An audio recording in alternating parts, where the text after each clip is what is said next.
2013 Berkshire Hathaway Incorporated. Letter to the shareholders of Berkshire Hathaway Incorporated. Starting on page 3, Berkshire's gain in net worth during 2013 was $34.2 billion. That gain was after our deducting $1.8 billion of charges meaningless economically, as I will explain later, that arose from our purchase of the minority interests in Marmon and Isker. After those charges, the per-share book value of both our Class A and Class B stock increased by 18.2%. Over the last 49 years, that is, since present management took over, book value has grown from $19 to $134,973, a rate of 19.7% compounded annually. All per-share figures used in this report applied to Berkshire's A shares. Figures for the B shares are 1/1,500th of those shown for A. On the facing page, we show our long-standing performance measurement, the yearly change in Berkshire's per-share book value versus the market performance of the S&P 500, period. What counts, of course, is per-share intrinsic value. But that's a subjective figure, and book value is useful as a rough tracking indicator. An extended discussion of intrinsic value is included in our own related business principles on pages 103-108. Those principles have been included in our reports for 30 years, and we urge new and prospective shareholders to read them. As I've long told you, Berkshire's intrinsic value far exceeds its book value. Moreover, the difference has widened considerably in recent years. That's why our 2012 decision to authorize the repurchase of shares at 120% of book value made sense. Purchases at that level benefit continuing shareholders because per-share intrinsic value exceeds that percentage of book value by a meaningful amount. We did not purchase shares during 2013, however, because the stock price did not descend to the 120% level. If it does, we will be aggressive. Charlie Munger, Berkshire's vice chairman and my partner, and I believe both Berkshire's book value and intrinsic value will outperform the S&P in years when the market is down or moderately up. We expect to fall short, though, in years when the market is strong, as we did in 2013. We have underperformed in 10 of our 49 years, with all but one of our shortfalls occurring when the S&P gain exceeded 15%. Over the stock market cycle between year ends 2007 and 2013, we overperformed the S&P. Through full cycles in future years, we expect to do that again. If we fail to do so, we will not have earned our pay. After all, you could always own an index fund and be assured of S&P results. The year at Berkshire on the operating front, just about everything turned out well for us last year, in certain cases very well. Let me count the ways. We completed 2 large acquisitions, spending almost $18 billion to purchase all of NV Energy and a major interest in H.J. Heinz. Both companies fit us well and will be prospering a century from now. With the Heinz purchase, moreover, we created a partnership template that may be used by Berkshire in future acquisitions of size. Here, we teamed up with investors at 3G Capital, a firm led by my friend, George Paulo Lehman. His talented associates, Bernardo Hees, Heinz's new CEO, and Alex Baring, his chairman, are responsible for operations. Page 4, Berkshire is the financing partner. In that role, we purchased $8 billion of Heinz preferred stock that carries a 9% coupon but also possesses other features that should increase the preferred's annual return to 12% or so. Berkshire and 3G each purchased half of the Heinz common stock for $4.25 billion. Though the Heinz acquisition has some similarities to a private equity transaction, there is a crucial difference. Berkshire never intends to sell a share of the company. What we would like, rather, is to buy more. And that could happen. Certain 3G investors may sell some or all of their shares in the future, and we might increase our ownership at such times. Berkshire and 3G could also decide at some point that it would be mutually beneficial if we were to exchange some of our preferred for common shares at an equity valuation appropriate to the time. Our partnership took control of Heinz in June, and operating results so far are encouraging. Only minor earnings from Heinz, however, are reflected in those we report for Berkshire this year. One-time charges incurred in the purchase and subsequent restructuring of operations totaled $1.3 billion. Earnings in 2014 will be substantial. With Heinz, Berkshire now owns 812 companies that, were they standalone businesses, would be in the Fortune 500. Only 49,112 to go. NV Energy, Purchased for $5.6 billion by Mid-American Energy, our utility subsidiary, supplies electricity to about 88% of Nevada's population. This acquisition fits nicely into our existing electric utility operation and offers many possibilities for large investments in renewable energy. NV Energy will not be Mid-American's last major acquisition. Mid-American is one of our Powerhouse 5, a collection of large non-insurance businesses that, in aggregate, had a record $10.8 billion of pre-tax earnings in 2013, up $758 million from 2012. The other companies in this Sainted group are BNSF, Isker, Lubrizol, and Marmon. Of the five, only Mid-American, then earning $393 million pre-tax, was owned by Berkshire 9 years ago. Subsequently, we purchased another 3 of the 5 on an all-cash basis. In acquiring the 5th, BNSF, we paid about 70% of the cost in cash, and, for the remainder, issued shares that increased the number outstanding by 6.1%. In other words, the $10.4 billion gain in annual earnings delivered Berkshire by the 5 companies over the 9-year span has been accompanied by only minor dilution. That satisfies our goal of not simply growing but rather increasing per share results. If the U.S. economy continues to improve in 2014, we can expect earnings of our Powerhouse 5 to improve also, perhaps by $1 billion or so pre-tax. Our many dozens of smaller non-insurance businesses earned $4.7 billion pre-tax last year, up from $3.9 billion in 2012. Here, too, we expect further gains in 2014. Berkshire's extensive insurance operation again operated at an underwriting profit in 2013 that makes 11 years in a row, and increased its float. During that 11-year stretch, our float, money that doesn't belong to us but that we can invest for Berkshire's benefit, has grown from $41 billion to $77 billion. Concurrently, our underwriting profit has aggregated $22 billion pre-tax, including $3 billion realized in 2013. And all of this began with our 1967 purchase of National Indemnity for $8.6 million. We now own a wide variety of exceptional insurance operations. Best known as Geico, the car insurer Berkshire acquired in full at year-end 1995, having for many years prior owned a partial interest. Geico in 1996 ranked number 7 among U.S. auto insurers. Now, Geico is number 2, having recently passed Allstate. The reasons for this amazing growth are simple: low prices and reliable service. You can do yourself a favor by calling 1-800-847-7536 or checking geico.com to see if you too can cut your insurance costs. Buy some of Berkshire's other products with the savings. Page 5. While Charlie and I search for elephants, our many subsidiaries are regularly making bolt-on acquisitions. Last year, we contracted for 25 of these, scheduled to cost $3.1 billion in aggregate. These transactions ranged from $1.9 million to $1.1 billion in size. Charlie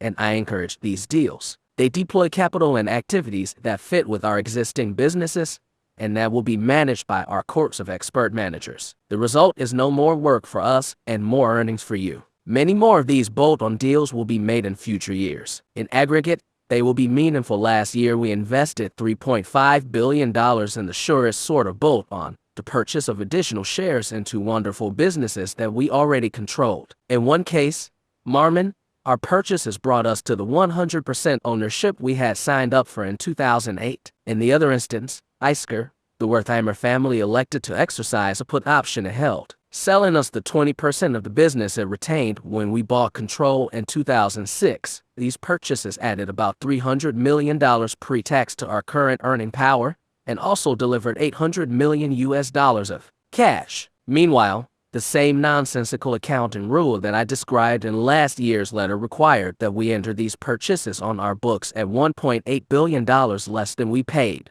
a process that reduced Berkshire's book value. The charge was made to capital in excess of par value, figure that won out.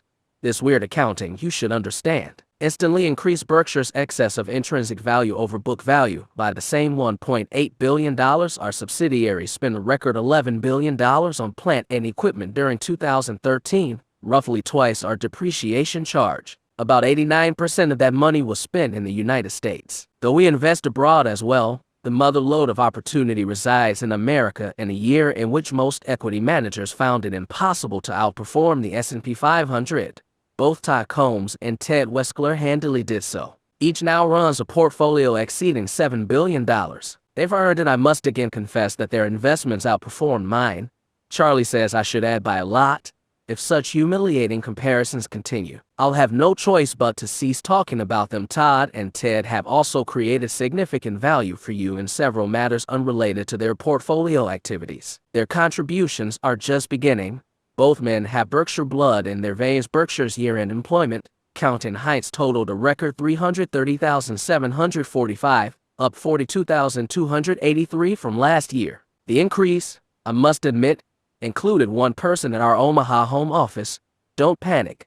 The headquarters gang still fits comfortably on one floor. Berkshire increased its ownership interest last year in each of its big four investments: American Express, Coca-Cola, IBM, and Wells Fargo. We purchased additional shares of Wells Fargo, increasing our ownership to 9.2% versus 8.7% at year-end 2012, and IBM, 6.3% versus 6.0%. Meanwhile, stock repurchases at Coca-Cola and American Express raised our percentage ownership. Our equity in Coca-Cola grew from 8.9% to 9.1%, and our interest in American Express from 13.7% to 14.2%.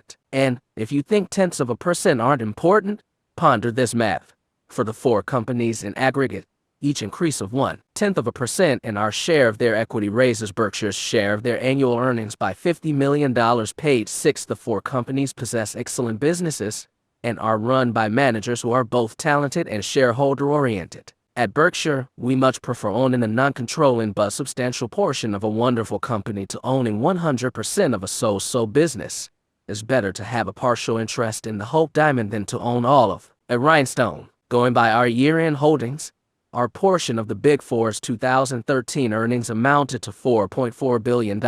In the earnings we report to you, however, we include only the dividends we receive, about $1.4 billion last year. But make no mistake, the $3 billion of their earnings we don't report is every bit as valuable to us as the portion Berkshire records. The earnings that these four companies retain are often used for repurchases of their own stock, a move that enhances our share of future earnings as well as for funding business opportunities that usually turn out to be advantageous. All that leads us to expect that the per-share earnings of these four investees will grow substantially over time. If they do, dividends to Berkshire will increase and, even more important, our unrealized capital gains will, too. For the four, unrealized gains already total $39 billion at year-end. Our flexibility in capital allocation, our willingness to invest large sums passively in non-controlled businesses, gives us a significant advantage over companies that limit themselves to acquisitions they can operate. Woody Allen stated the general idea when he said, "The advantage of being bisexual is that it doubles your chances for a date on Saturday night." Similarly, our appetite for either operating businesses or passive investments doubles our chances of finding sensible uses for our endless gush of cash. Late in 2009, amidst the gloom of the Great Recession, we agreed to buy BNSF, the largest purchase in Berkshire's history. At the time, I called the transaction an all-in wager on the economic future of the United States.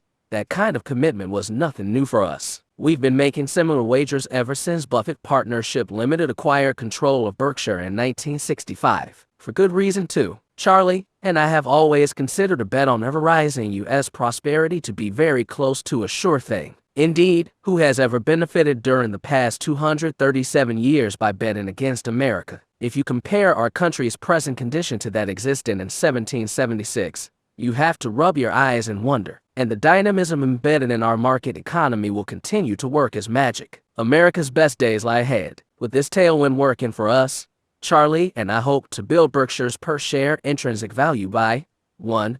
Constantly improving the basic earning power of our many subsidiaries. 2. Further increasing their earnings through bolt-on acquisitions. 3. Benefiting from the growth of our investees.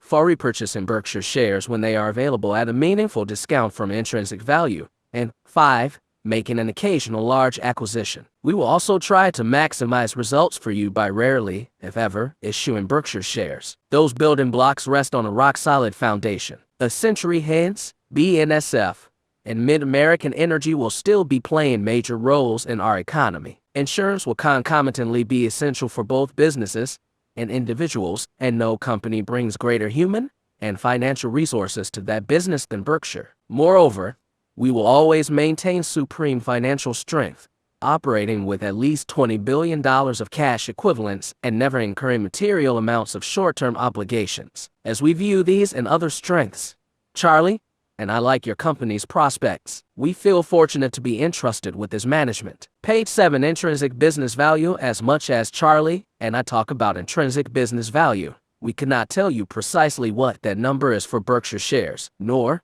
in fact, for any other stock. In our 2010 annual report, however, we laid out the 3 elements, one of them qualitative, that we believe are the keys to a sensible estimate of Berkshire's intrinsic value. That discussion is reproduced in full on pages 109-110. Here is an update of the 2 quantitative factors. In 2013, our per-share investments increased 13.6% to $129,253, and our pre-tax earnings from businesses other than insurance and investments increased 12.8% to $9,116 per share. Since 1970, our per-share investments have increased at a rate of 19.3% compounded annually, and our earnings figure has grown at a 20.6% clip.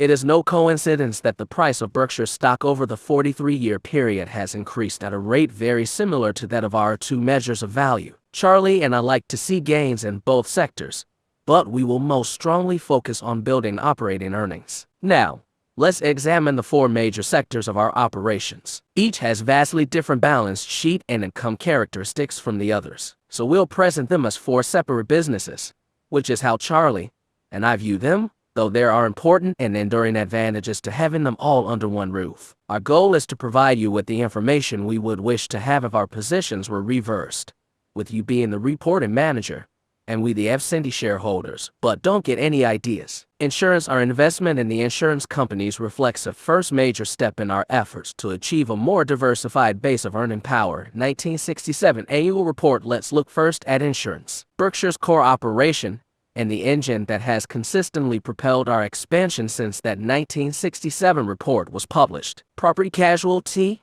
PC.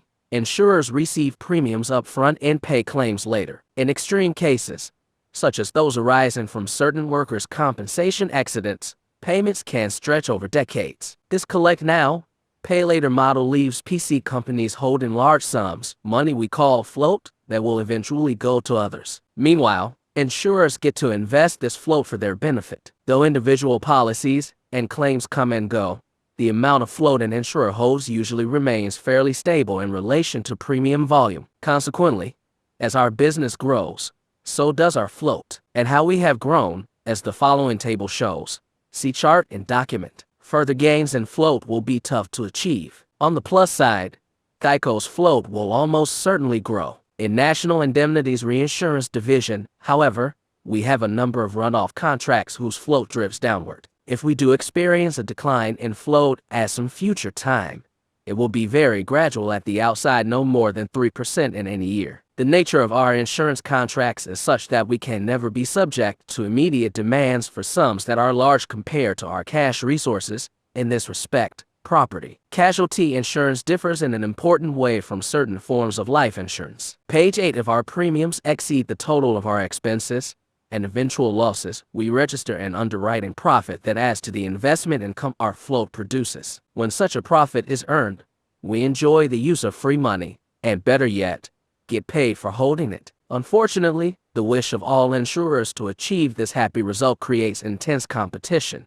so vigorous in most years that it causes the PC industry as a whole to operate at a significant underwriting loss. This loss, in effect, is what the industry pays to hold its float. For example, State Farm, by far the country's largest insurer, and a well-managed company besides, incurred an underwriting loss in 9 of the 12 years ending in 2012, the latest year for which their financials are available. As I write this, competitive dynamics almost guarantee that the insurance industry, despite the float income all companies enjoy, will continue its dismal record of earning subnormal returns as compared to other businesses. As noted in the first section of this report, We have now operated at an underwriting profit for 11 consecutive years, our pre-tax gain for the period having totaled $22 billion. Looking ahead, I believe we will continue to underwrite profitably in most years. Doing so is the daily focus of all of our insurance managers who know that while float is valuable, it can be drowned by poor underwriting results. So how does our float affect intrinsic value? When Berkshire's book value is calculated, the full amount of our float is deducted as a liability, just as if we had to pay it out tomorrow and could not replenish it. But to think of float as strictly a liability is incorrect.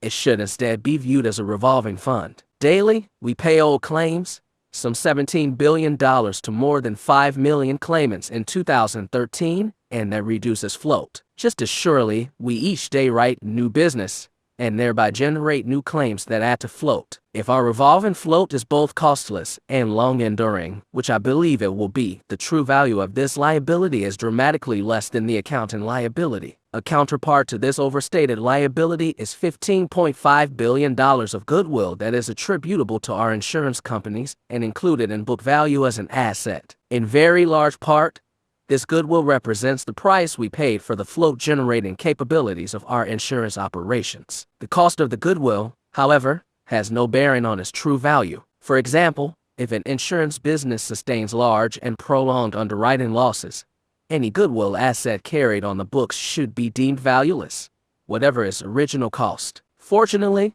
that does not describe Berkshire. Charlie, and I believe the true economic value of our insurance goodwill, what we would happily pay to purchase an insurance operation possessing float of similar quality to that we have, to be far in excess of its historic carrying value. The value of our float is one reason, a huge reason, why we believe Berkshire's intrinsic business value substantially exceeds its book value. Berkshire's attractive insurance economics exists only because we have some terrific managers running disciplined operations that possess strong, hard-to-replicate business models. Let me tell you about the major units. First by flow size is the Berkshire Hathaway Reinsurance Group, managed by Ajit Jain. Ajit insures risks that no one else has the desire or the capital to take on. His operation combines capacity, speed, decisiveness, and, most important, brains in a manner unique in the insurance business. Yet he never exposes Berkshire to risks that are inappropriate in relation to our resources. Indeed, we are far more conservative in avoiding risk than most large insurers. For example, if the insurance industry should experience a $250 billion loss from some mega catastrophe,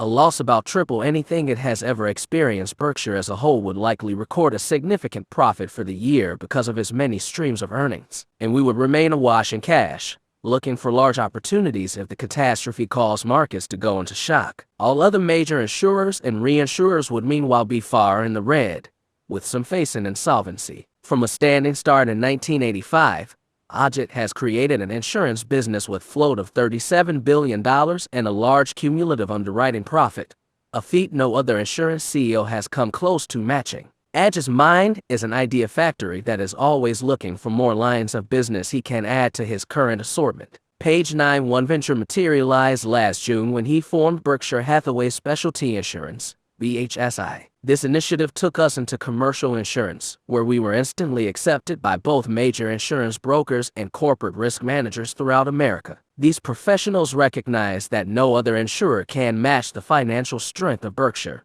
which guarantees that legitimate claims arising many years in the future will be paid promptly and fully. BHSI is led by Peter Eastwood, an experienced underwriter who is widely respected in the insurance world. Peter has assembled a spectacular team that is already writing a substantial amount of business with many Fortune 500 companies and with smaller operations as well. BHSI will be a major asset for Berkshire, one that will generate volume in the billions within a few years. Give Peter a Berkshire greeting when you see him at the annual meeting. We have another reinsurance powerhouse in General Re, managed by Tad Montross. At bottom, a sound insurance operation needs to adhere to 4 disciplines. It must: 1. Understand all exposures that might cause a policy to incur losses.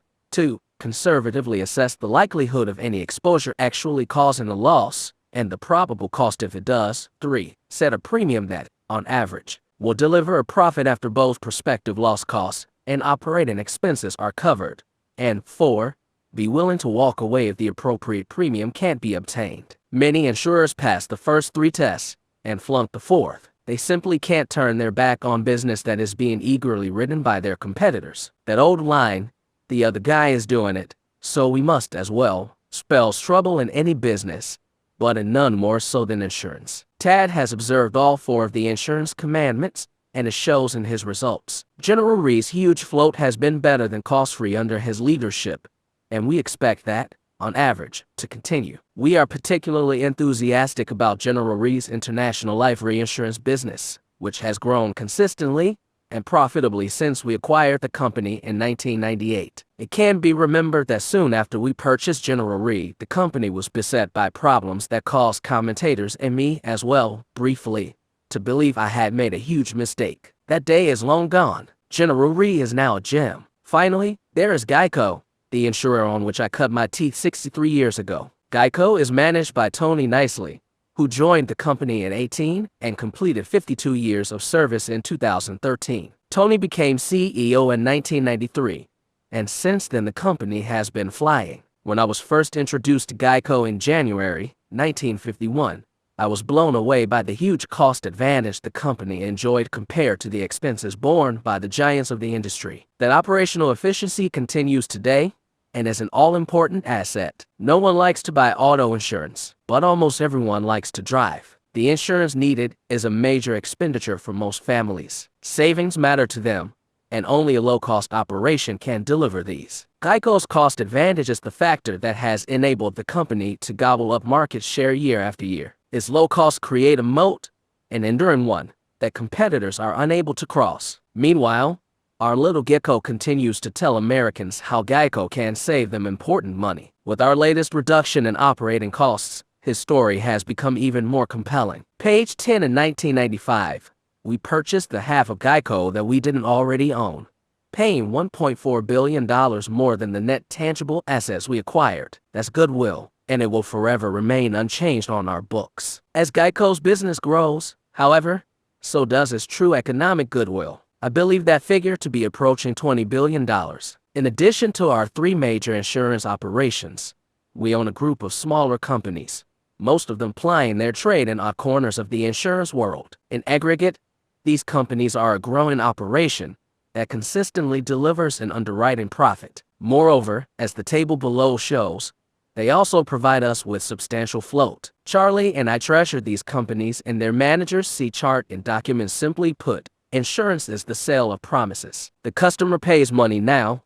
The insurer promises to pay money in the future if certain events occur. Sometimes, the promise will not be tested for decades. Think of life insurance bought by those in their 20s.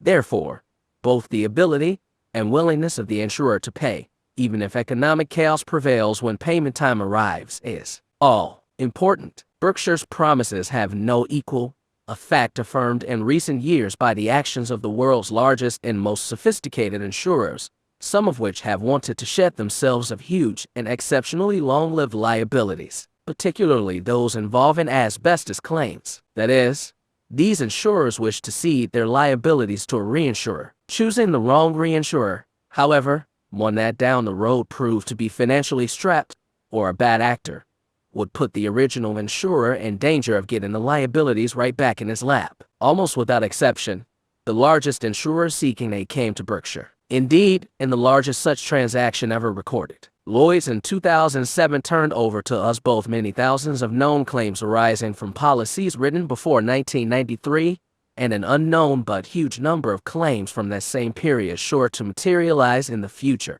Yes, we will be receiving claims decades from now that apply to events taking place prior to 1993.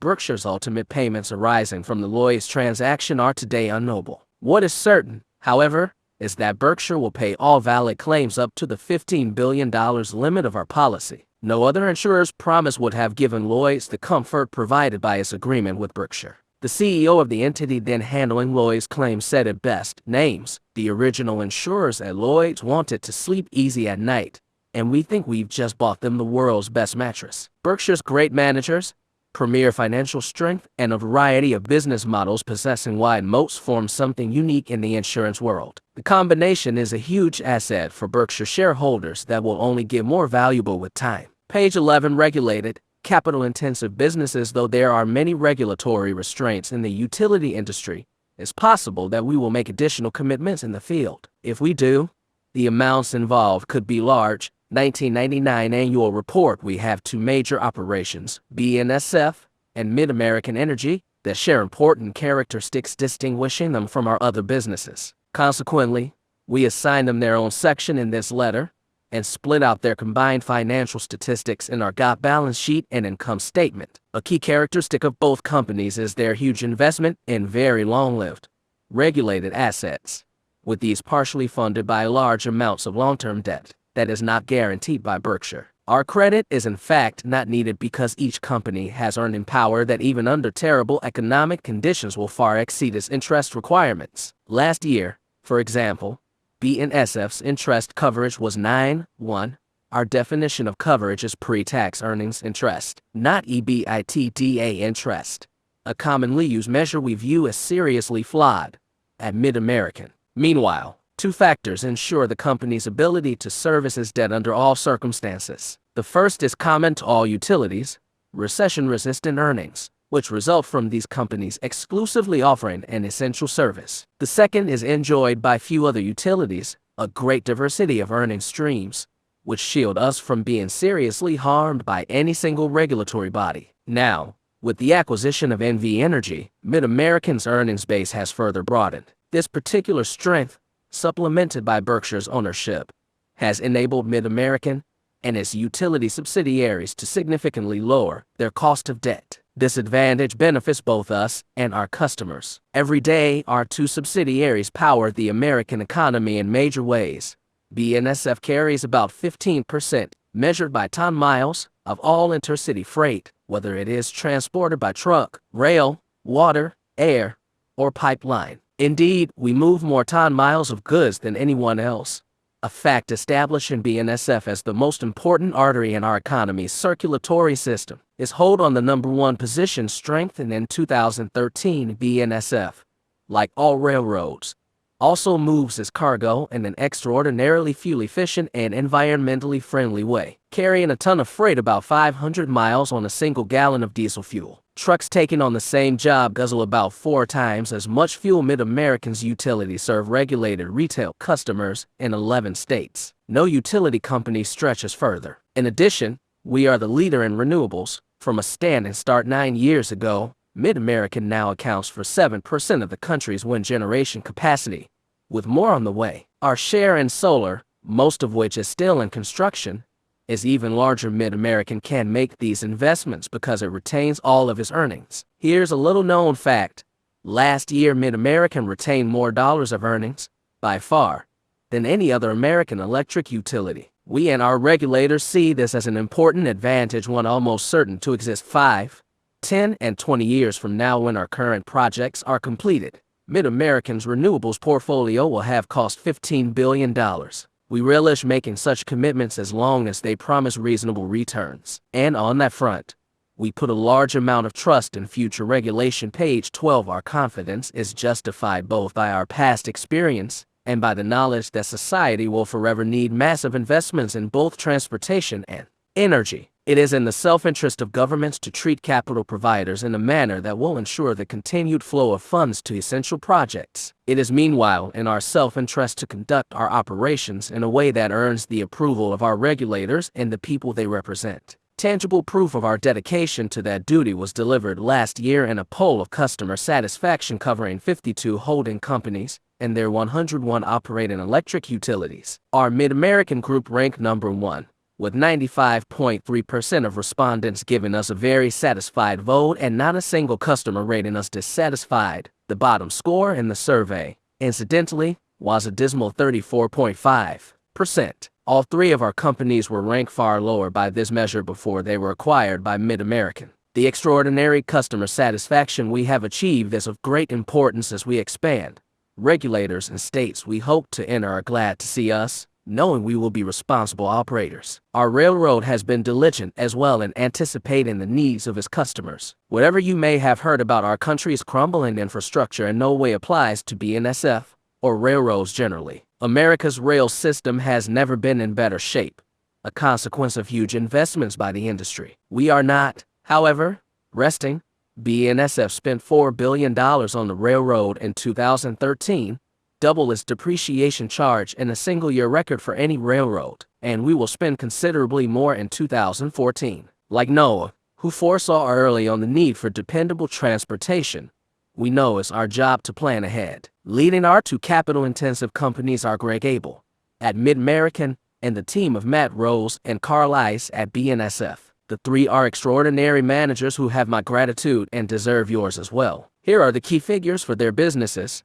See chart and document page 13. Ron Peltier continues to build home services, Mid-American's real estate brokerage subsidiary. Last year, his operation made 4 acquisitions, the most significant being Fox and Roach, a Philadelphia-based company that is the largest single-market realtor in the country. Home Services now has 22,114 agents, listed by geography on page 112, up 38% from 2012. Home Services also owns 67% of the Prudential and Real Living franchise operations, which are in the process of rebranding their franchisees as Berkshire Hathaway Home Services. If you haven't yet, many of you will soon be seeing our name on for sale signs. Manufacturing, service, and retailing operations. See that store, Warren says, pointing at Nebraska Furniture Mart. That's a really good business. Why don't you buy it? I said.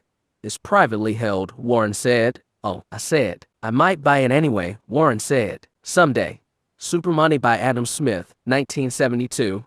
Our activities in this part of Berkshire cover the waterfront. Let's look, though, at a summary balance sheet and earnings statement for the entire group. See chart and document our income and expense data conforming to generally accepted accounting principles, GAAP, is on page 29. In contrast, the operating expense figures above are non-GAAP and exclude some purchase accounting items, primarily the amortization of certain intangible assets. We present the data in this manner because Charlie, and I believe the adjusted numbers more accurately reflect the true economic expenses and profits of the businesses aggregated in the table than do GAAP figures. Page 14. I won't explain all of the adjustments. Some are tiny and arcane, but serious investors should understand the disparate nature of intangible assets. Some truly deplete over time while others in no way lose value. With software, for example, amortization charges are very real expenses. Charges against other intangibles such as the amortization of customer relationships,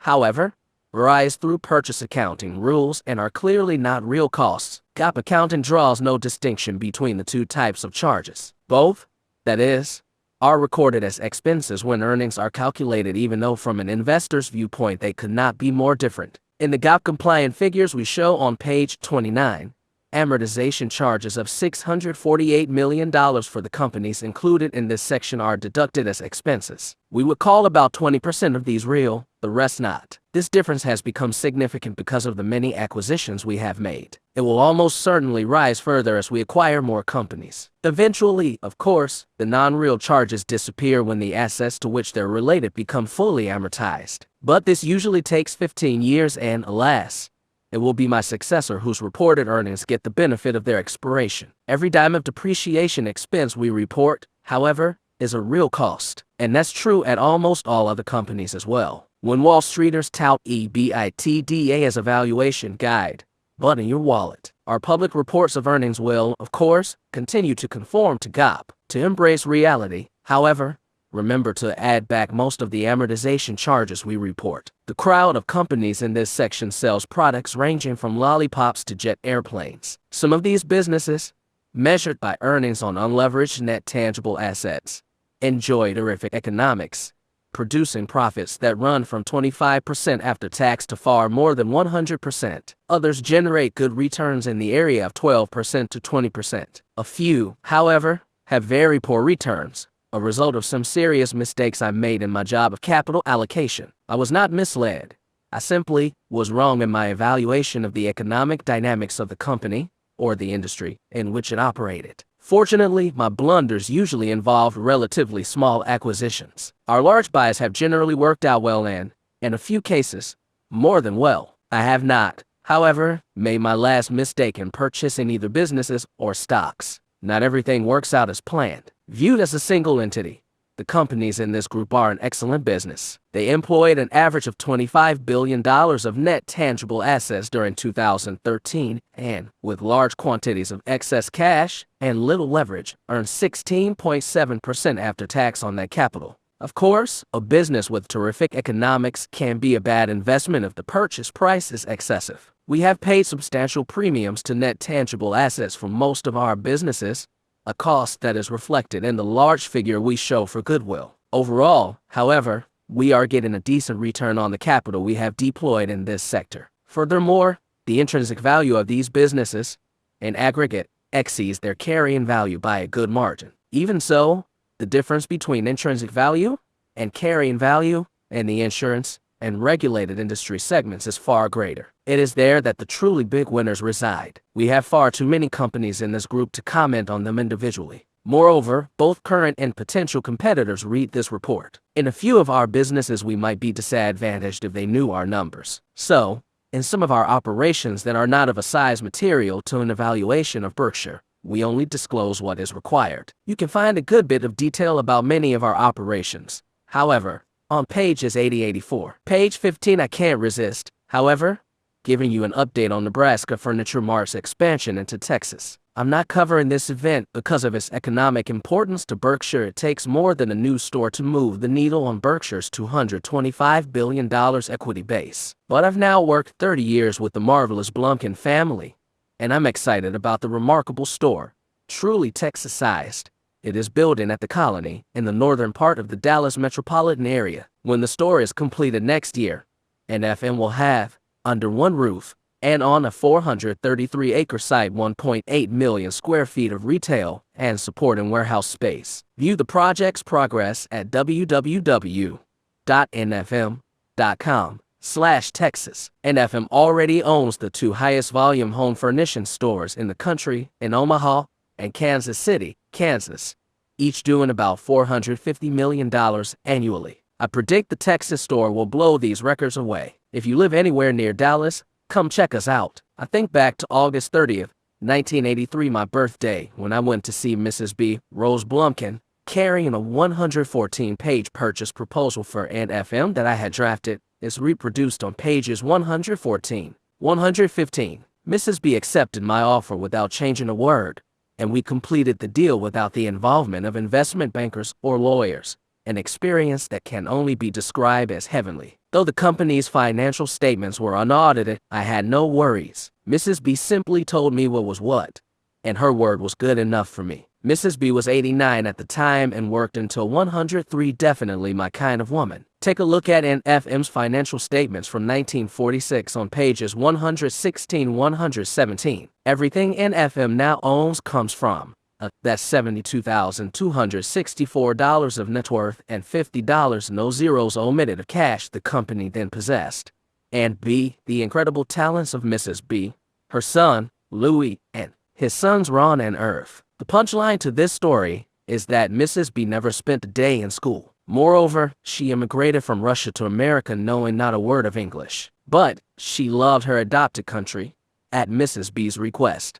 The family always sang "God Bless America" at his gatherings. Aspiring business managers should look hard at the plain, but rare, attributes that produce Mrs. B's incredible success. Students from 40 universities visit me every year, and I have them start the day with a visit to NFM. If they absorb Mrs. B's lessons, they need none from me. Finance and financial products. Clayton's loan portfolio will likely grow to at least $5 billion in not too many years, and with sensible credit standards in place, should deliver significant earnings. 2003 annual report. This sector, our smallest, includes two rental companies, Extra, Trailers, and CORT, Furniture, as well as Clayton Homes, the country's leading producer and financer of manufactured homes. Aside from these 100% owned subsidiaries, we also include in this category a collection of financial assets and our 50% interest in Berkshire Commercial Mortgage. Clayton is placed in this section because it owns and services 326,569 mortgages,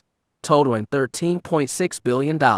In recent years, as manufactured home sales plummeted, a high percentage of Clayton's earnings came from this mortgage business. In 2013, however, the sale of new homes began to pick up, and earnings from both manufacturing and retailing are again becoming significant. Clayton remains America's #1 home builder.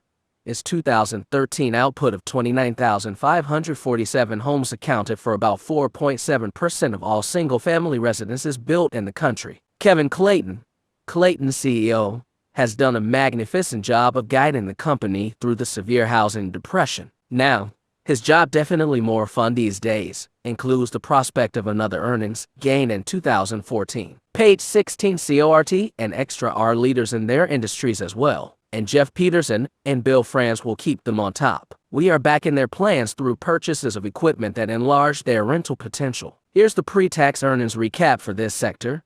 See chart and document. Investments. Our stock portfolio was worth approximately $17 million less than its carrying value cost. It is our belief that, over a period of years, the overall portfolio will prove to be worth more than its cost.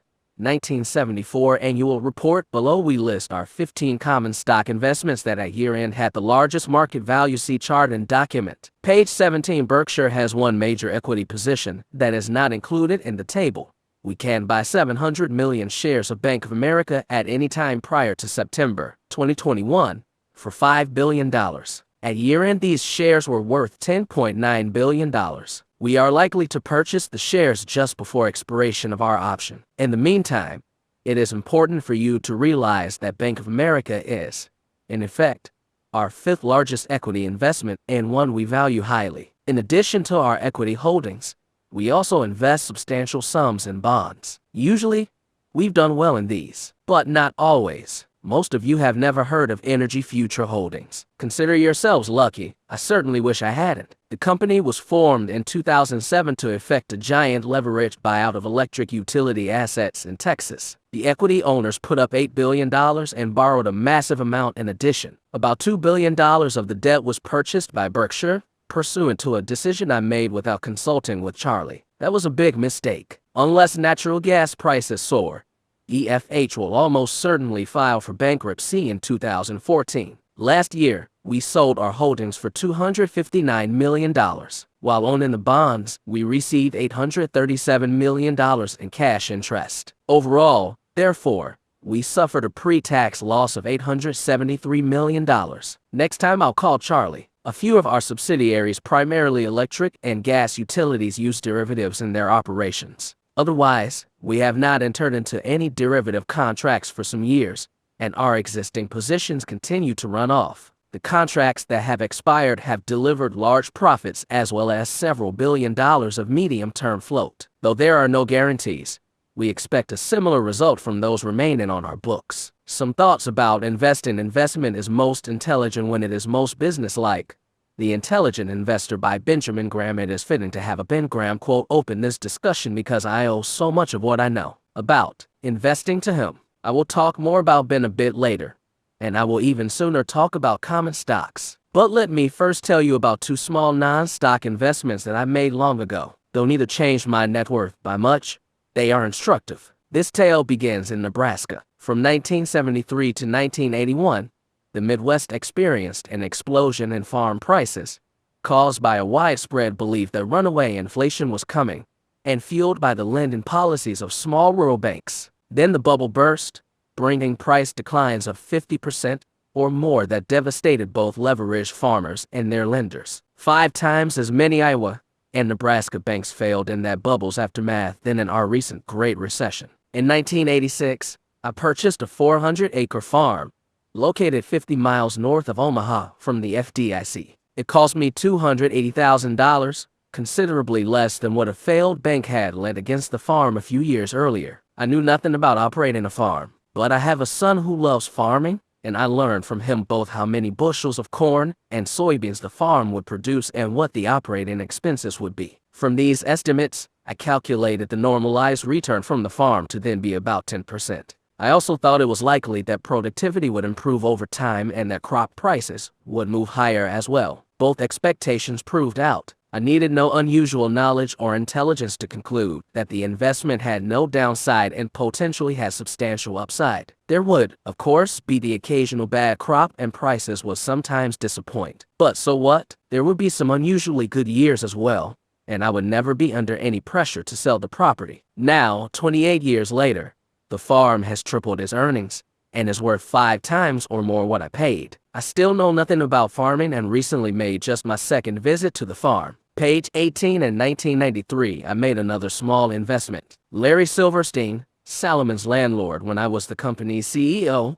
told me about a New York retail property adjacent to NYU that the Resolution Trust Corp was selling. Again, a bubble had popped, this one involving commercial real estate, and the RDC had been created to dispose of the assets of failed savings institutions whose optimistic lending practices had fueled the folly. Here, too, the analysis was simple. As had been the case with the farm, the unleveraged current yield from the property was about 10%. But the property had been undermanaged by the RDC, and its income would increase when several vacant stores were leased. Even more important, the largest tenant, who occupied around 20% of the project's space, was paying rent of about $5 per foot, whereas other tenants averaged $70. The expiration of this bargain lease in 9 years was certain to provide a major boost to earnings. The property's location was also superb. NYU wasn't going anywhere. I joined a small group, including Larry and my friend Fred Rose, that purchased the parcel. Fred was an experienced, high-grade real estate investor who, with his family, would manage the property, and manage it they did. As old leases expired, earnings tripled. Annual distributions now exceed 35% of our original equity investment. Moreover, our original mortgage was refinanced in 1996 and again in 1999, moves that allow several special distributions totaling more than 150% of what we had invested. I've yet to view the property. Income from both the farm and the NYU real estate will probably increase in the decades to come. Though the gains won't be dramatic, the two investments will be solid and satisfactory holdings for my lifetime and subsequently for my children and grandchildren. I tell these tales to illustrate certain fundamentals of investing. You don't need to be an expert in order to achieve satisfactory investment returns. But if you aren't, you must recognize your limitations and follow a course certain to work reasonably well. Keep things simple and don't swing for the fences. When promised quick profits, respond with a quick no. Focus on the future productivity of the asset you are considering. If you don't feel comfortable making a rough estimate of the asset's future earnings, just forget it and move on. No one has the ability to evaluate every investment possibility, but omniscience isn't necessary. You only need to understand the actions you undertake. If you instead focus on the prospective price change of a contemplated purchase, you are speculating. There is nothing improper about that. I know, however, that I am unable to speculate successfully, and I am skeptical of those who claim sustained success at doing so. Half of all coin flippers will win their first toss. None of those winners has an expectation of profit if he continues to play the game. And the fact that a given asset has appreciated in the recent past is never a reason to buy it. With my two small investments, I thought only of what the properties would produce and cared not at all about their daily valuations. Games are won by players who focus on the playing field, not by those whose eyes are glued to the scoreboard. If you can't enjoy Saturdays and Sundays without looking at stock prices, give it a try on weekdays. Forming macro opinions or listening to the macro or market predictions of others is a waste of time. Indeed, it is dangerous because it may blur your vision of the facts that are truly important. When I hear TV commentators glibly opine on what the market will do next, I am reminded of Mickey Mantle's scathing comment. You don't know how easy this game is until you get into that broadcasting booth.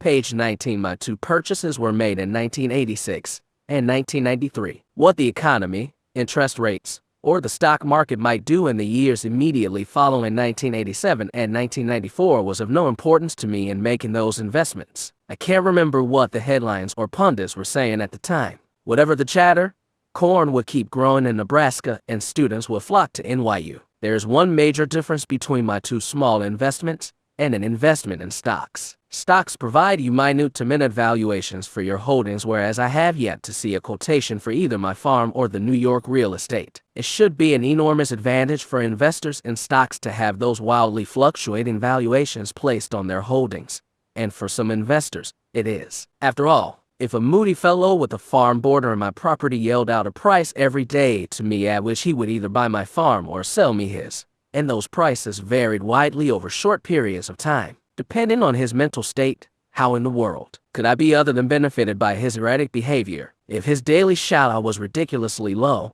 and I had some spare cash, I would buy his farm. If the number he yelled was absurdly high, I could either sell to him or just go on farming. Owners of stocks, however, too often let the capricious and often irrational behavior of their fellow owners cause them to behave irrationally as well. Because there is so much chatter about markets, the economy, interest rates, price behavior of stocks, etc., some investors believe it is important to listen to pundits, and, worse yet, important to consider acting upon their comments. Those people who can sit quietly for decades when they own a farm or apartment house too often become frenetic when they are exposed to a stream of stock quotations and accompanying commentators delivering an implied message of don't just sit there, do something. For these investors, liquidity is transformed from the unqualified benefit it should be to a curse. A flash crash or some other extreme market fluctuation can't hurt an investor any more than an erratic and mouthy neighbor can hurt my farm investment. Indeed, tumbling markets can be helpful to the true investor if he has cash available when prices get far out of line with values. A climate of fear is your friend when investing.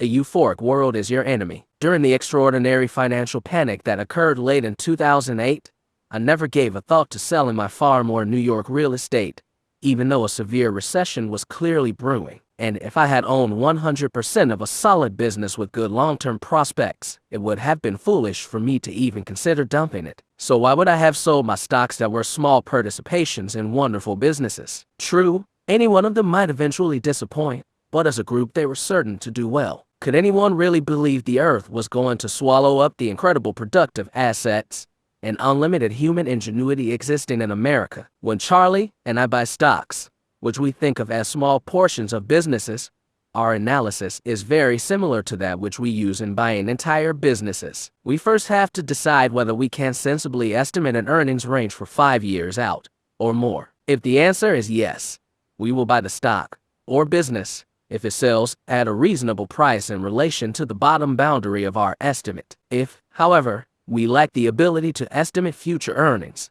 which is usually the case, we simply move on to other prospects. In the 54 years we have worked together, we have never foregone an attractive purchase because of the macro or political environment or the views of other people. In fact, these subjects never come up when we make decisions. It's vital, however, that we recognize the perimeter of our circle of competence and stay well inside of it. Even then, we will make some mistakes, both with stocks and businesses, but they will not be the disasters that occur. For example, when a long rise in market induces purchases that are based on anticipated price behavior and a desire to be where the action is. Page 20. Most investors, of course, have not made the study of business prospects a priority in their lives. If wise, they will conclude that they do not know enough about specific businesses to predict their future earning hour. I have good news for these non-professionals. The typical investor doesn't need this skill. In aggregate, American business has done wonderfully over time and will continue to do so, though most assuredly in unpredictable fits and starts. In the 20th century, the Dow Jones Industrials Index advanced from 66 to 11,497, paying a rising stream of dividends to boot. The 21st century will witness further gains, almost certain to be substantial. The goal of the non-professional should not be to pick winners. Neither he nor his helpers can do that, but should rather be to own a cross-section of businesses that in aggregate are bound to do well. A low-cost S&P 500 index fund will achieve this goal. That's the what of investing for the non-professional. The win is also important. The main danger is that the timid or beginning investor will enter the market at a time of extreme exuberance and then become disillusioned when paper losses occur. Remember the late Barton Biggs observation: a bull market is like sex. It feels best just before it ends. The antidote to that kind of mistiming is for an investor to accumulate shares over a long period and never to sell when the news is bad and stocks are well off their highs. Following those rules, the know-nothing investor who both diversifies and keeps his costs minimal is virtually certain to get satisfactory results. Indeed, the unsophisticated investor who is realistic about his shortcomings is likely to obtain better long-term results than the knowledgeable professional who is blind to even a single weakness. If investors frenetically bought and sold farmland to each other, neither the yields nor prices of their crops would be increased. The only consequence of such behavior would be decreases in the overall earnings realized by the farm-owning population because of the substantial costs it would incur as it sought advice and switched properties. Nevertheless, both individuals and institutions will constantly be urged to be active by those who profit from giving advice or affecting transactions. The resulting frictional costs can be huge and, for investors in aggregate, devoid of benefit. So ignore the chatter, keep your costs minimal, and invest in stocks as you would in a farm. My money, I should add, is where my mouth is. What I advise here is essentially identical to certain instructions I've laid out in my will. One bequest provides that cash will be delivered to a trustee for my wife's benefit. I have to use cash for individual bequests because all of my Berkshire shares will be fully distributed to certain philanthropic organizations over the 10 years following the closing of my estate. My advice to the trustee could not be more simple. Put 10% of the cash in short-term government bonds and 90% in a very low-cost S&P 500 index fund. I suggest Vanguard's. I believe the trust's long-term results from this policy will be superior to those attained by most investors, whether pension funds, institutions, or individuals who employ hyphy managers. And now back to Ben Graham. I learned most of the thoughts in this investment discussion from Ben's book, The Intelligent Investor, which I bought in 1949. My financial life changed with that purchase. Before reading Ben's book, I had wandered around the investing landscape, devouring everything written on the subject. Much of what I read fascinated me. I tried my hand at charting and at using market indicia to predict stock movements. I sat in brokerage offices watching the tape roll by, and I listened to commentators. All of this was fun, but I couldn't shake the feeling that I wasn't getting anywhere. In contrast, Ben's ideas were explained logically in elegant, easy-to-understand prose, without Greek letters or complicated formulas. For me, the key points were laid out in what later editions labeled chapters 8 and 20. The original 1949 edition numbered its chapters differently. These points guide my investing decisions today. Page 21, a couple of interesting sidelights about the book. Later editions included a postscript describing an unnamed investment that was a bonanza for Ben. Ben made the purchase in 1948 when he was writing the first edition, and, brace yourself, the mystery company was Geico. If Ben had not recognized the special qualities of Geico when it was still in its infancy, my future and Berkshire's would have been far different. The 1949 edition of the book also recommended a railroad stock that was then selling for $17 and earning about $10 per share. One of the reasons I admired Ben was that he had the guts to use current examples, leaving himself open to sneers if he stumbled. In part, that low valuation resulted from an accounting rule of the time that required the railroad to exclude from its reported earnings the substantial retained earnings of affiliates. The recommended stock was Northern Pacific, and its most important affiliate was Chicago, Burlington, and Quincy. These railroads are now important parts of BNSF, Burlington Northern Santa Fe, which is today fully owned by Berkshire. When I read the book, Northern Pacific had a market value of about $40 million. Now its successor, having added a great many properties, to be sure earns that amount every 4 days. I can't remember what I paid for that first copy of The Intelligent Investor. Whatever the cost, it would underscore the truth of Ben's adage. Price is what you pay, value is what you get. Of all the investments I ever made, buying Ben's book was the best, except for my purchase of 2 marriage licenses. Local and state financial problems are accelerating, in large part because public entities promised pensions they couldn't afford. Citizens and public officials typically underappreciated the gigantic financial tapeworm that was born when promises were made that conflicted with a willingness to fund them. Unfortunately, pension mathematics today remain a mystery to most Americans. Investment policies, as well, play an important role in these problems. In 1975, I wrote a memo to Katharine Graham, then chairman of the Washington Post Company, about the pitfalls of pension promises and the importance of investment policy. That memo is reproduced on pages 118-136. During the next decade, you will read a lot of news, bad news, about public pension plans. I hope my memo is helpful to you in understanding the necessity for prompt remedial action where problems exist. The annual meeting will be held on Saturday, May 3rd at the CenturyLink Center. Carrie Sova, our talented ringmaster, will be in charge, and all of our headquarters group will pitch in to help her. Our gang both does a better job than professional event planners would and, yes, saves us money. CenturyLink's doors will open at 7 a.m., and at 7:30 we will have our third international newspaper tossing challenge. Our target will be a Clayton home porch, precisely 35 feet from the throwing line. I tossed about 500,000 papers when I was a teenager, so I think I'm pretty good. Challenge me, I'll buy a dilly bar for anyone who lands his or her throw closer to the doorstep than I do. The papers will be 36 to 42 pages, and you must fold them yourself. No rubber bands allowed. At 8:30, a new Berkshire movie will be shown. An hour later, we will start the question and answer period, which, with a break for lunch as CenturyLink stands, will last until 3:30. After a short recess, Charlie and I will convene the annual meeting at 3:45. If you decide to leave during the day's question periods, please do so while Charlie is talking. Page 22. The best reason to exit, of course, is to shop. We'll assist you by filling the 194,300 square foot hall that adjoins the meeting area with products from dozens of Berkshire subsidiaries. Last year, you did your part, and most locations racked up record sales. In a 9-hour period, we sold 1,062 pairs of Justin boots. That's a pair every 32 seconds. 12,792 pounds of See's candy, 11,162 Quicket knives, 21 knives per minute, and 6,344 pairs of Wells Lamont gloves.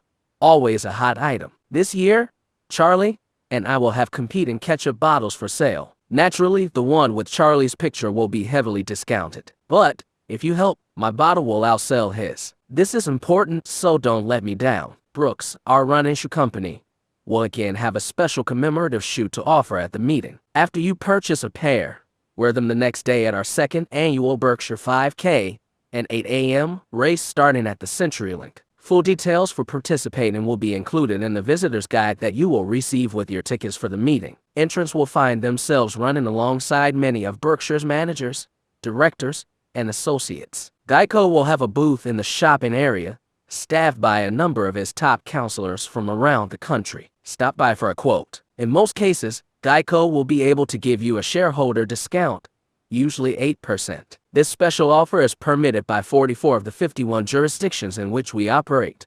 One supplemental point, the discount is not additive if you qualify for another, such as that given certain groups. Bring the details of your existing insurance and check out whether we can save you money. For at least half of you, I believe we can. Be sure to visit the bookworm. It will carry about 35 books and DVDs, among them a couple of new titles. One is Max Olson's compilation of Berkshire letters going back to 1965. The book includes an index that I find particularly useful, specifying page numbers for individuals, companies, and subject matter. I also recommend 40 Chances by my son, Howard. You'll enjoy it. If you are a big spender, or aspire to become one, visit Signature Flight Support on the east side of the Omaha airport between noon and 5 p.m. on Saturday. There, we will have a fleet of NetJets aircraft sure to set your pulse racing. Come by bus, leave by private jet. Live a little. An attachment to the proxy material that is enclosed with this report explains how you can obtain the credential you will need for admission to the meeting and other events. Airlines have sometimes jacked up prices for the Berkshire weekend. If you are coming from far away,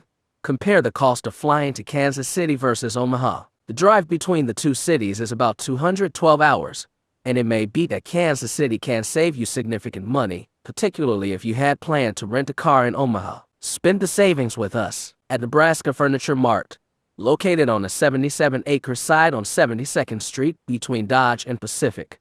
We will again be having Berkshire weekend discount pricing. Last year and the week surrounding the meeting, the store did $40.2 million of business, breaking its previous record by 12%. It also set a single-day record of $8.2 million on Saturday, selling nearly $1 million of mattresses alone.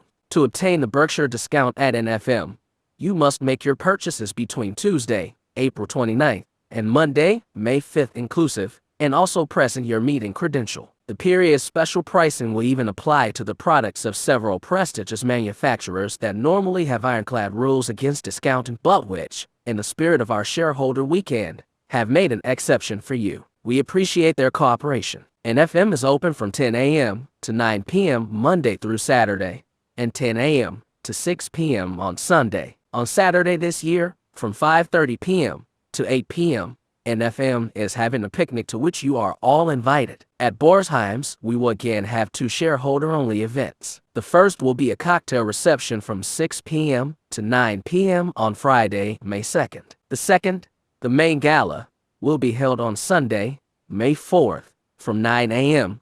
to 4 p.m. on Saturday. We will be open until 6 p.m. In recent years, our 3-day volume has far exceeded sales in all of December, normally a jeweler's best month. Page 23. About 1:15 p.m. on Sunday, I will begin clerking at Borsheim's. Ask for my Crazy Warren quote on the item of your choice. As I get older, my pricing gets ever more ridiculous. Come take advantage of me. We will have huge crowds at Borsheim's throughout the weekend. For your convenience, therefore, shareholder prices will be available from Monday, April 28th through Saturday, May 10th. During that period, please identify yourself as a shareholder by presenting your meeting credentials or a brokerage statement that shows you are a Berkshire holder. On Sunday, in the mall outside of Borsheim's, a blindfolded Patrick Wolf, twice U.S. chess champion, will take on all comers who will have their eyes wide open in groups of 6. Nearby, Norman Beck, a remarkable magician from Dallas, will bewilder onlookers. Additionally,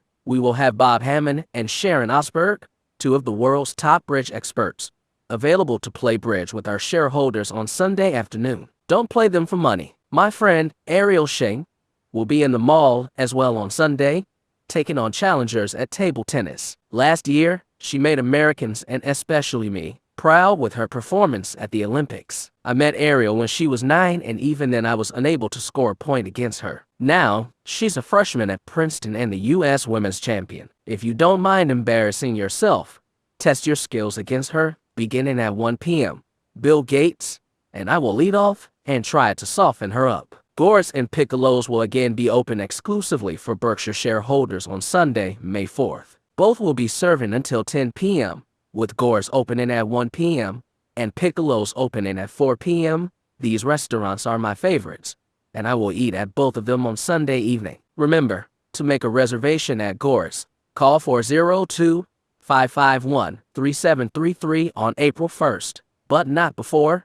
And for Piccolos, call 402-342-9038. At Piccolos, order a giant root beer float for dessert. Only sissies get the small one. We will again have the same 3 financial journalists lead the question and answer period at the meeting, asking Charlie and me questions that shareholders have submitted to them by email. The journalists and their email addresses are Carol Loomis of Fortune, who may be emailed at clumis@fortunemail.com, Becky Quick of CNBC at BerkshireQuestions@cnbc.com, and Andrew Ross Sorkin of the New York Times at rsorkin@nytimes.com. From the questions submitted, each journalist will choose the 6 he or she decides are the most interesting and important. The journalists have told me your question has the best chance of being selected if you keep it concise, avoid sending it in at the last moment, make it Berkshire-related, and include no more than 2 questions in any email. You send them in your email. Let the journalist know if you would like your name mentioned if your question is selected. We will also have a panel of 3 analysts who follow Berkshire. This year, the insurance specialist will be Jay Gelb of Barclays. Questions that deal with our non-insurance operations will come from Jonathan Brand of Ruane, Cunniff, and Goldfarb. And we will again have a credentialed bear on Berkshire. We would like to hear from applicants who are short Berkshire. Please include evidence of your position. The 3 analysts will bring their own Berkshire-specific questions and alternate with the journalists and the audience in asking them. Charlie and I believe that all shareholders should have access to new Berkshire information simultaneously and should also have adequate time to analyze it. That's why we try to issue financial information late on Fridays or early on Saturdays, and why our annual meeting is held on Saturdays. We do not talk one-on-one to large institutional investors or analysts, but rather treat all shareholders the same. Our hope is that the journalists and analysts will ask questions that further educate our owners about their investment. Page 24. Neither Charlie nor I will get so much as a clue about the questions to be asked. We know the journalists and analysts will come up with some tough ones, and that's the way we like it. All told, we expect at least 54 questions, which will allow for 6 from each analyst and journalist and 18 from the audience. If there is some extra time, we will take more from the audience. Audience questionnaires will be determined by drawings that will take place at 8:15 a.m. at each of the 15 microphones located in the arena and main overflow room. For good reason, I regularly extol the accomplishments of our operating managers. They are truly all-stars, who run their businesses as if they were the only asset owned by their families. I believe the mindset of our managers to be as shareholder-oriented as can be found in the universe of large publicly owned companies. Most have no financial need to work. The joy of hitting business home runs means as much to them as their paycheck. Equally important, however, are the 24 men and women who work with me at our corporate office. This group efficiently deals with a multitude of SEC and other regulatory requirements, files a 23,000-page federal income tax return as well as state and foreign returns, responds to countless shareholder and media inquiries, gets out the annual report, prepares for the country's largest annual meeting, coordinates the board's activities, and the list goes on and on. They handle all of these business tasks cheerfully and with unbelievable efficiency, making my life easy and pleasant. Their efforts go beyond activities strictly related to Berkshire. Last year, they dealt with the 40 universities, selected from 200 applicants who sent students to Omaha for a Q&A day with me. They also handle all kinds of requests that I receive, arrange my travel, and even get me hamburgers and French fries smothered in ketchup, of course, for lunch. No CEO has it better. I truly do feel like tap dancing to work every day. In closing, I think it's become appropriate to ignore our no pictures policy and let you view our remarkable home office crew. Below is a photo from our Christmas lunch. 2 people couldn't make it, otherwise you are looking at all of those who staff Berkshire's headquarters. They are truly miracle workers. Next year's letter will review our 50 years at Berkshire and speculate a bit about the next 50. In the meantime, come to Omaha on May 3rd and enjoy our Woodstock for Capitalists. February 28, 2014. Warren E. Buffett, Chairman of the Board. See picture and document titled A Power Lunch, Berkshire Style 24.